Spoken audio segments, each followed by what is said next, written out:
안녕하십니까.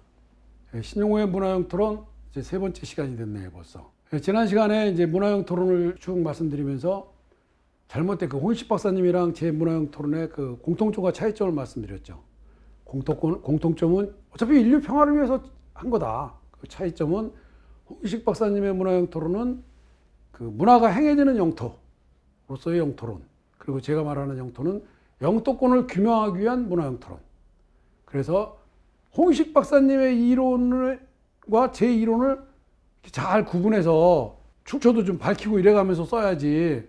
지금 문화형 토론이라고 다 강의한다고 그러면 다니는 사람, 어떤 사람을 보면 그 사람이 강의하는 건 홍익식 박사님이랑 제 이론을 막 혼용해서 쓰더라고요. 그러다 보면 지난 시간에 말씀드린 대로 조각가 로댕이 음식의 탕의 총체인 오뎅을 거쳐서 그 중에서도 하나인 어묵으로다가 추락하는 수가 있듯이 막 완전히 달라지는 거예요. 조각가가 어묵 음식이 되니까. LA 한인 그렇게 똑같이 그 두 개를 홍익식 박사님이랑 제 문화형 토론 혼용하다 보면 LA 한인촌에서 우리 효사당이 잘 이루어지고 있으면 LA 한인촌은 우리 한민족의 영토다. 뭐 이런 결론으로 도달한다니까요. 그럼 인류 평화를 위해서 뭐 한다던 게 인류 평화를 망치고 전쟁을 일으키는 게 되잖아요. 그러니까 그렇게 하면 안 된다.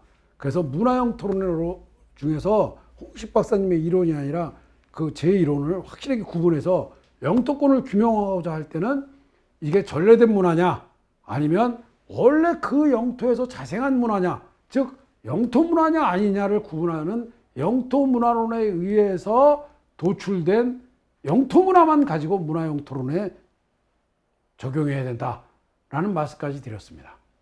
자, 그럼 문화와 역사와 영토의 상관관계를 한번 봐요. 왜 그러면 그래야 되느냐? 문화가 뭐예요? 문화는 지금 일어나고 있는 모든 행동이 문화입니다. 우리는 여기서 지금 낮 시간이니까 이렇게 강의하고 여러분 듣고 이러고 있지만 어디선가는 밤 시간이나 자고 있을 거예요. 자는 것도 문화예요. 수면도 주거 문화 중에 하나예요. 그렇죠? 수면하는 방식, 침대 문화냐, 바닥 문화냐, 아니면은 비가 안 와갖고 뭐 이집트나 이런 나라들처럼 지붕 없는 집에서 사느냐, 아니면 비가 많이 와서 눈이 많이 와서 눈 그 흘러내리라고 이렇게 각도가 아주 뾰족한 집에서 사느냐 등등. 그게 다 문화거든요. 그런데 그 문화라 그래서 비도 안 오고 이런 건조한 지방에 남들은 다 이렇게 지붕 없고 막 이런 집을 짓고 사는데 혼자 첨탑처럼 이렇게 높게 그냥 눈 오면 흘러내리라고 이렇게 지고 산다 그래갖고 그게 그 지역의 문화냐? 그건 아니죠. 그래서 문화는 보편성을 확보해야 된다는 거예요. 보편성이 확보하고 그리고 보편성과 함께 그게 이어지는 상속성. 잠시 누군가가 하나 잠깐 무슨 행동을 했다고 그래서 그거를 그 지방 내지 그 지역 그 시대의 문화라고 할 수는 없잖아요. 그건 돌출적인 행동이죠. 그 돌출적인 행동과는 다르게 보편적이고 상속성을 갖춘 게 문화입니다. 그래서 문화가 전 세계가 그 똑같은 행동을 하면 뭐 인류 공통 문화가 되고 나라라면 국가 문화, 민족이라면 민족 문화, 지방이라면 지방 문화가 되겠죠. 그리고 그 지방 문화 이런 것들이 수평적인 개념의 문화가 시간의 흐름에 더 축적된 것이 바로 역사라는 겁니다. 지금 이 시간, 바로 이 순간이 지나면 이것도 이 순간의 역사예요. 그래서 수평적인 문화와 수직적인 역사가 만나는 그 시점이 바로 지금인 거예요. 이거예요. 그러니까 이거 역시 그 보편성과 상속성을 갖춘 문화가 만들어낸 게 역사니까 이 역시 보편성과 상속성을 갖는 거겠죠. 그리고 그거는 뭐 세계사, 국사, 민족사, 지방사 등으로 나눠질 것이고 그 문화 역사의 상관관계는 아까 말씀드린 대로 수평과 수직의 개념에서 수평적으로 된 문화가 수직적으로 축적된 거니까 문화의 주인이 바로 역사의 주인이라는 관계를 갖는 거예요. 그러면 그 문화와 역사는 어디에서 이루어지는 거예요? 어떤 영토 위에서 이루어지겠죠. 영토가 꼭 땅만 영토라고 그러는 건 아니에요. 바다도 영토예요. 하늘도 영토예요. 그래서 그 어떤 그 영역, 그러니까 쉽게 말하면 국경이죠. 그 영역 안에 들은 건 우리 영토고 우리 바다고 우리 항공이잖아요. 우리 하늘이잖아요. 그러면 수평적인 행해지는 문화에 의해서 수직적인 축사는 영토 위에서 이루어지는 건데 그러다 보니까 그 영토는 그 역사와 그 문화를 이룬 사람들, 즉 문화 주권자가 영토권자라는 기본 개념을 형성할 수밖에 없는 거죠. 그게 문화와 역사와 영토의 상관관계입니다. 그런데 그러면 그렇게 영토권을 기본하고 그 사람들끼리 살면 얼마나 좋겠어요. 그런데 힘 좀 있으면 그걸 밀고 들어와. 그래갖고 자기가 그 땅을 다스려. 그러면 그거는 사실 실질적인 영토권자는 아니죠. 개념적으로는 그 사람들이 영토권자 맞아요. 왜? 지금 다스리고 있으니까. 하지만 실질적으로는 지금 그 안에서 생활하고 또 수십 대를 이어오면서 그 안에서 문화주권을 소유하고 생활하는 그 문화주권자가 실질적인 영토권자죠. 지배는 당하고 있을지 몰라도. 그러면 그 시간적인 보면 어떻게 해줘야 돼요? 당연히 고대부터 인정을 해줘야 되죠. 왜? 역사적으로 쭉 내려온 상속성과 그리고 보편성이 있어야 된다 그랬으니까 문화든 역사든 그러니까 고대부터 이루어져야 되는 거예요. 고대부터 이어온 문화주권을 인정해 주어야 역사적 맥락으로 관리되는 종축과 문화적 시야로 포괄되는 행축이 서로 교육되는 개념으로 문화주권자가 영토권자가 되는 겁니다. 그게 문화영토론의 기본 개념에 부합하는 겁니다. 자, 제가 여기다 이렇게 써놓으면 되게 막 복잡한 것 같아요. 그렇죠? 문화, 역사, 영토가 이렇게 한꺼번에 얽히는 거다. 얽힐 수밖에 없다. 그래서 문화 왜곡은 역사와 영토 왜곡으로 갈 수밖에 없고 역사와 영토 왜곡은 또 문화 왜곡. 그거는 이렇게 앞뒤를 바꾸는 거예요. 노란 거는 하얀 거로 쓴 거예요. 앞뒤를. 무슨 소리냐면 자, 문화 왜곡은 역사와 영토 왜곡으로 가고 역사와 영토 왜곡은 문화 왜곡으로 가고 역사 왜곡은 영토. 결국 문화, 역사, 영토를 왜곡하면 나머지가 왜곡된다는 말이에요. 반대로 앞쪽에서 두 가지를 왜곡해도 하나가 왜곡되는 거예요. 그러면 한족 중국의 동북공정이 그 대표적인 거예요. 한족 중국의 동북공정이 무슨 공정이라고 생각하십니까? 우리가 흔히 동북공정 그러면 그 우리 고구려사 뺏어가려고 그러는 거 아니야?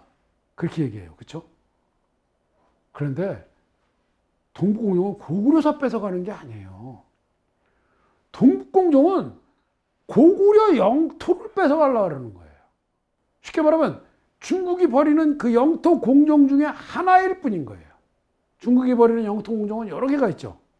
단대공정, 탐원공정, 중화문명 탐원공정, 또 단대공정, 중화문명 중국 역사를 하상주 3대까지 자기네 역사라는 단대공정, 또 탐원공정, 많아요. 홍산문화를 자기네 그 문화라 그러는 홍산문화론, 우리 고조선 문화를 갖다. 왜? 자기들은 고조선이 지네 역사라니까. 근데 이거는 영토를 왜곡하면서 문화와 역사를 거꾸로 왜곡하는 거예요. 원래는 그나마 왜곡도 순서대로 하자면 문화를 왜곡해서 역사와 영토를 왜곡하다 보면 큰 무리가 따르질 않아요, 사실은. 왜? 문화를 왜곡하면 역사가 그리고 역사를 왜곡하면 영토와 문화 왜곡이 되는 거예요. 근데 문화를 왜곡하면 여러분 혹시 기억나실지 몰라도 일본은 그 구석기 시대가 없어요. 그러다 보니까 일본 교수가 하나가 구석기 문화를 유물을 갖다가 딱 묻었다가 그걸 꺼내면서 자기가 구석기 발견했다고 뒤에 한번 나와요. 제가 자세하게 말씀드릴 건데 그랬던 적이 있어요. 왜? 그렇게 문화를 왜곡하면서 일본 역사를 앞으로 확 당기겠다는 거죠. 그렇게 되면 자연히 그 유물이 나온 영토는 왜곡되는 거죠. 역사랑 영토가 한꺼번에 왜곡되는 거죠. 그런데 역사를 왜곡해 놓으면 앞에 있는 문화를 왜곡해야 역사가 왜곡되는 거거든요. 그러려면 영토랑 문화를 같이 왜곡하지 않으면 그 유물이 축토된 데가 이게 왜곡이 안 되잖아요. 앞뒤가 안 맞잖아요. 그것도 영토를 왜곡해 놓으면 이 영토는 우리 거라고 그래 놨는데 거기서 나오는 문화나 유물은 전부 우리 게 아니야? 그럼 문화가 아니면 역사도 아니야? 그러니까 그걸 또 만들어야 돼. 이러니까 중국이 영토를 왜곡하고 나서 문화와 역사를 왜곡한다는 말이 맞는 거죠. 왜? 한족 중국의 동북공정의 근원이 뭐예요? 지금 중국 땅 안에 있는 모든 역사는 중국 역사다. 모든 민족의 역사는 중국 역사다잖아요. 그러니까 영토부터 만드는 거예요. 요즘에 또 그것도 아니에요. 어느 정도인지 아세요? 청나라가 제일 번성했던 시절에 그 땅, 그 영역 안에서 벌어진 모든 역사는 중국 역사라는 게 지금의 중국이 보는 영토 공정이에요. 중국은 요만큼도 양보하고 싶지 않은 거예요. 그래서 이걸 하나만 왜곡해도 진짜 큰 문제가 되는 거예요.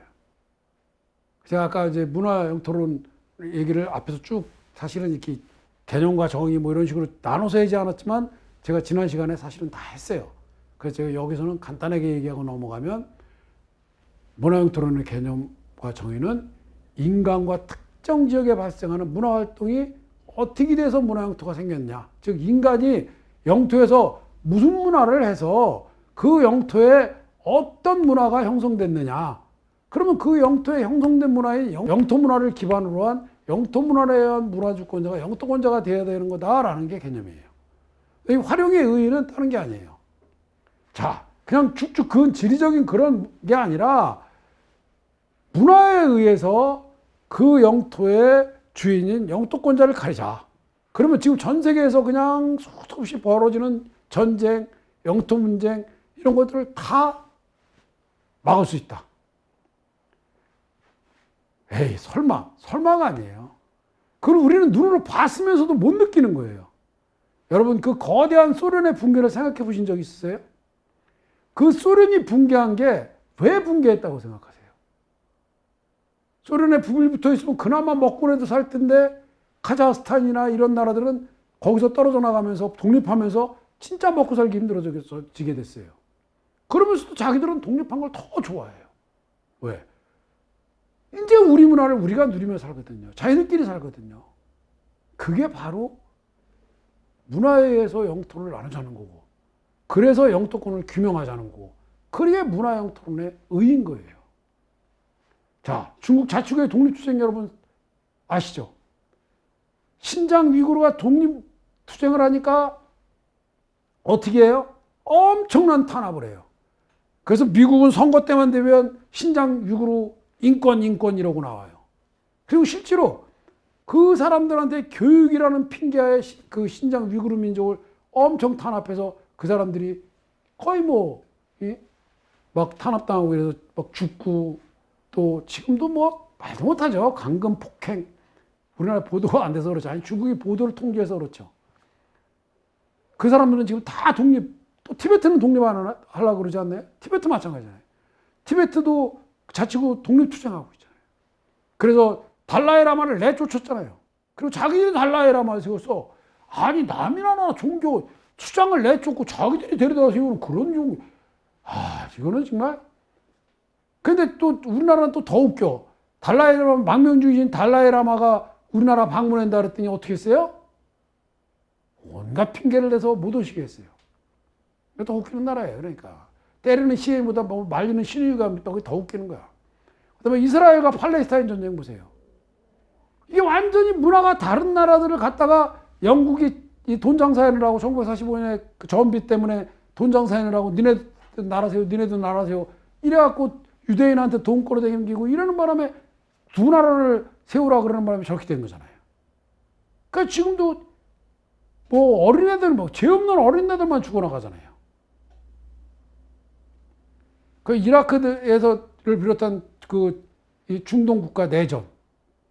그다음에 지금도 벌어지고 있는 오늘도 아침에 제가 여기 오기 전에 뉴스 잠깐 봤는데 어제 폭격으로다가 그 우크라이나에서 18명이나 죽었다 그래요. 도대체 뭐 하는 겁니까 이게? 이게 다 문화의 차이예요. 그런가 하면 이렇게 전쟁뿐이 아니잖아요. 항저우 아시안 게임 할 때 이루나 찰스 프라데시 출신 인도 우슈 선수 3명이 딱 공항에서 입국과부당에서 돌아갔잖아요.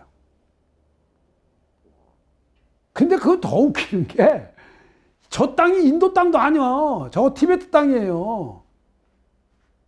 근데 중국이 자기네가 티베트 땅을 지금 티베트를 자치구라고 이렇게 해서 갖고 있는데 인도로 그게 이렇게 편입돼 갖고 인도에서 우슈 선수라고 거기 출신들이 오니까 너희들은 못 들어와. 이게 무슨 짓입니까? 잔치 열어놓고 오는 사람 내쫓는 그런 짓이지. 이게 다 문화 때문에 생긴 거잖아요. 그러니까 지금처럼 이렇게 그냥 힘에 의해서 국경을 이렇게 하면 안 된다. 그런데 문화에 의해서 국경을 해야 된다. 그런데 문화라는 게 원래 광범위하다 보니까 제가 뭐 첫 시간부터 계속 그 지난 시간까지 주장하고 여러분한테 말씀드린 거, 이게 전래된 문화인지 아니면 왜곡된 문화인지 뭐 이거를 또 모르는 채 그냥 지금 눈에 보이는 이 문화? 오케이. 그러니까 이거 영토권 니네 거. 이렇게 하면 안 된다는 거예요.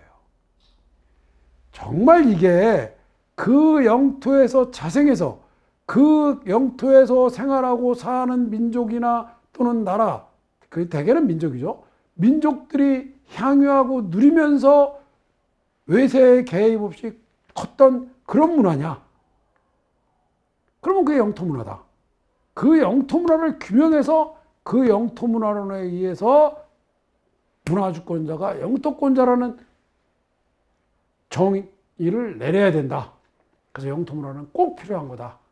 영토 문화란이 없으면 그거는 영토권 규명을 위한 문화 영토론을 잘못 이해한 거다. 제가 지난 시간에도 말씀드렸잖아요. 그러다 보면 조각가 로댕이 식탁 위에 올라가는 어묵된다. 자, 그럼 영토 문화는 뭐냐? 영토 문화는 일정한 영토에 뿌리 내리고 지속된 문화로 그 영토 없애기 전에는 존속하는 문화가 바로 영토 문화라는 거예요. 그래서 뭐 이렇게 역사라는 종축과 문화라는 행축의 개념을 포괄하여 고유성을 가진 것으로 일정한 영토에는 보편적으로 분포되어 있는 문화, 이렇게 어렵게 썼지만 좌우지간 일정한 영토에 계속 거기 사는 사람들하고 같이 생활하고 호흡하면서 이어져 내려온 문화다. 그래서 그 문화야말로 문화주권자, 거기 사는 사람들이 문화주권자라고 규명할 수 있는 기준이 되는 거다. 근데 시간적으로 그럼 언제부터 따져줘야 되냐? 그때부터 따져줘야죠, 당연히. 그래가지고 일정한 영토에 정착해서 사는 사람들이 만들어낸 문화. 그러니까 우리가 흔히 농경시대까지를 보는 게 맞아요. 왜?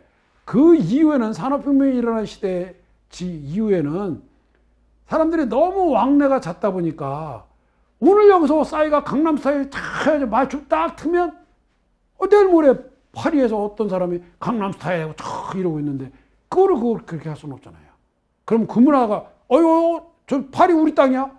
이렇게 할 수는 없는 거잖아요.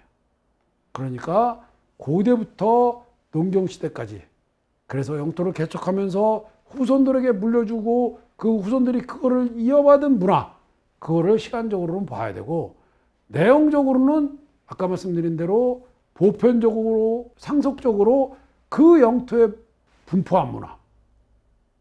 어쩌다가 하나 나온다? 그럼 그 이주민이 갖고 왔거나 아니면 외래인이 잠깐 거기서 살다 간 거겠죠. 이야, 내가 보니까 저기 뭐 어디 가보니까 우리 옛날 고부는 전부 온갖 토각묘 뭐 우리는 옛날부터 전부 이렇게 상식 석간묘 내지는 목간묘라고 그러는데 거기는 온간묘도 하나 있고 토각묘도 하나 있던데 그거는 어쩌다 한 명 와서 죽으면 그 사람들 전통박식에 묻어준 거예요. 그 이상할 게 없는 거예요. 이런 말씀 드리면은 뭐 누구 지칭해서 욕한 거는 건 아니니까 괜찮을 것 같은 말씀을 드리는데 뭐 경상도 이쪽 지방에서 그 가야 그 문명 쪽에서 온관묘가 좀 나왔어요. 온관묘는 원래 일본의 고대 고분이거든요. 그랬더니 이야 이거 일본 애들이 여기 그 일본 애들 몇 명 와서 살다 죽은 거예요. 그렇게 생각할 필요가 없는 거예요. 그래서 뭐 이게 임나일 일본 애들 또 그거 갖고 나오니까 봐라 우리 임나일본부가 맞췄냐. 나중에 임나일본부도 또 기회가 되면 말씀을 드리겠지만 그래서 뭐 그 말도 안 되는 소리인 거예요. 그거는. 그렇게 따지면 지금 뭐 산둥반도에서 요동반도 말고요. 그 압록강 옆에 있는 반도 말고 산둥반도에서는 고인돌 안 나옵니까? 고인돌은 만주하고 우리 한반도하고 대마도까지만 나오는 게예요. 딴에 안 나와요. 특히 그 고인돌의 부장품으로 세용동곰이라는 게 있어요. 그 동곰은 많지만 그 세용동곰이라는 게 있는데 그 세용동곰은 만주, 우리 한반도, 대마도, 제주도 여기만 나와. 그런데 유일하게 산둥반도에 그게 나와요. 그럼 산둥반도 우리 땅이네. 거기 그게 우리 문화 영토네. 그건 아닐 거예요. 왜?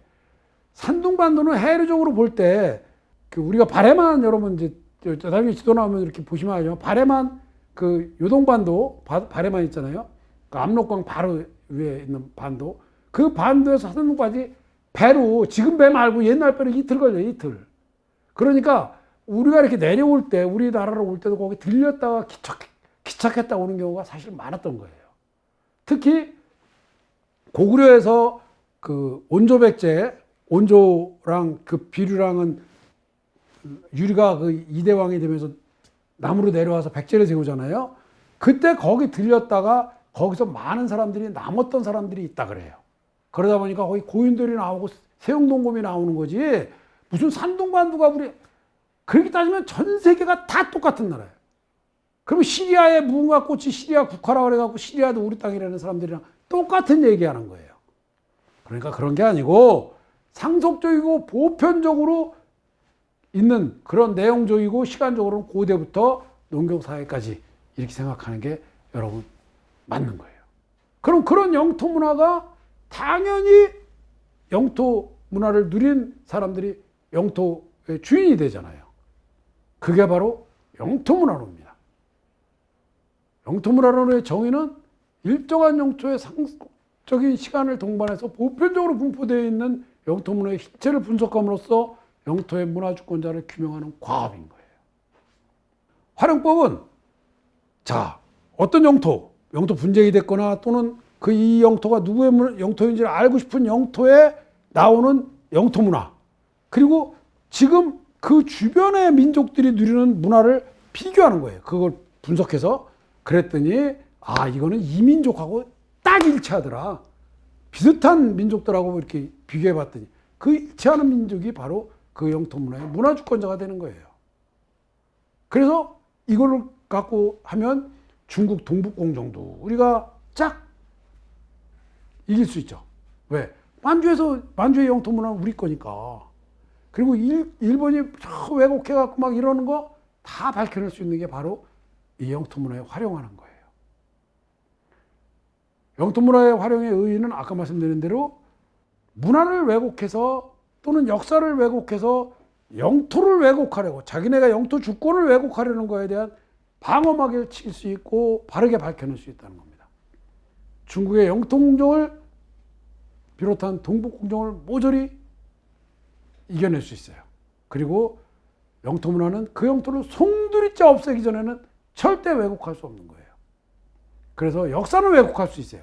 역사도 지네가 막 고쳐 쓰고 그러잖아요, 중국. 그런데 영토 문화는 왜곡을 못해. 그리고 아까 잠깐 말씀드렸잖아요. 일본의 그 고고학자 후지무라 신이치라는 사람이 구석기 유물을 1976년부터 2000년까지 묻었다 꺼내고 그러다 결국 그게 발각이 나왔고 일본은 구석기 문화가 없는 나라인데 네가 묻었다 그래. 그래갖고 난리가 났잖아요. 마이니치 문이고 밝혀냈죠. 그러니까 영토 문화로다가 역사를 정의하고 영토를 정의하면 문화 영토론에 의해서 영토를 정의하면 확실하다는 거예요. 그 영토 분쟁 중이다. 이게 누구 땅이냐? 예를 들어 만주가 누구 땅이냐? 그럼 뭐 역사서 뭐 왜곡되고 이런 거 갖다 놓느니 자, 이 만주의 영토 문화랑 그 주변 중국, 소련, 우리나라 그리고 뭐 일본 그 주변 나라 다 그 문화랑 그 영토 문화랑 영토 문화끼리 비교를 하는 거야. 그럼 우리하고 딱 일치하거든요.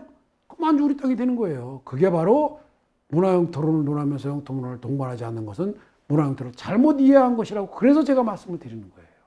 그리고 그런 영토 문화론이야말로 확실하게 영토 분쟁을 해결할 수 있는 문화 영토론을 뒷받침해서 영토 분쟁을 해결할 수 있는 거잖아요. 영토권자가 되려면 문화주권자가 된다. 왜? 거기 뭐 살았어야 될 거 아니야. 거기 사는 사람이 문화주권자가 역사의 주권자니까 역사권자니까 그렇잖아요. 자, 오늘 여기까지 하고 다음 시간에 또 계속 이어가겠습니다. 감사합니다.